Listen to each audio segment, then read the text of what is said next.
In our previous example, we asked what percent of sophomores are male, and due to the question, we ended up with a 6 in the denominator, because this was the number of sophomores. On the top, we ended up with the number 2, and that's because it's the number of men, but not the overall number of men in our class, specifically the number who are male, and at the same time are sophomores. Our goal is to take this and come up with a formula for conditionals in general. And to do that, we need to go ahead and rewrite this without the word sophomore and male in it, but rather in a general form.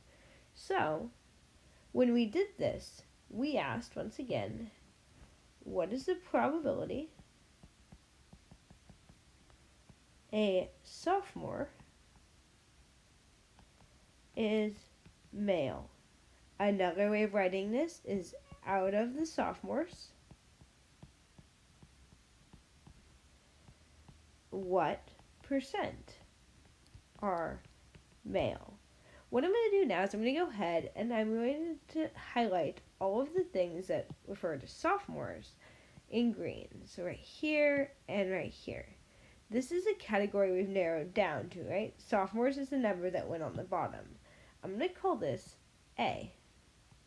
So out of A, or the probability in A. Then we go ahead and choose the next one, the one we've narrowed down to in blue. So out of the sophomores, what percent are male? Or the probability a sophomore is male. This is the group we looked at within sophomores. I'm going to call this B. In general then, when we look at a conditional, it narrows our population down to an A group and then looks out of that A group what percent are B. So, to write this in general, out of A, what percent are B? Another way of saying this is the probability,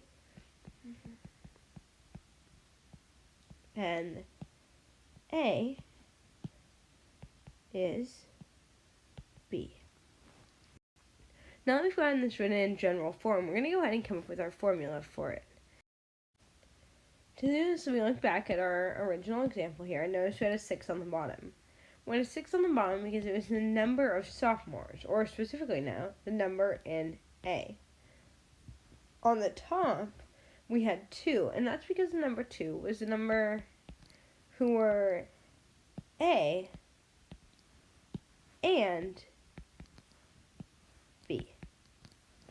So, in general, when we go and try and find a conditional probability, we put on the bottom the number of A. That's the number of the category we're narrowing it down to. And on top, the number in A and B. That's the category we're narrowed down to and the characteristic we're looking at. The notation we have for conditional probability is written as the probability of B out of A. So we can read this little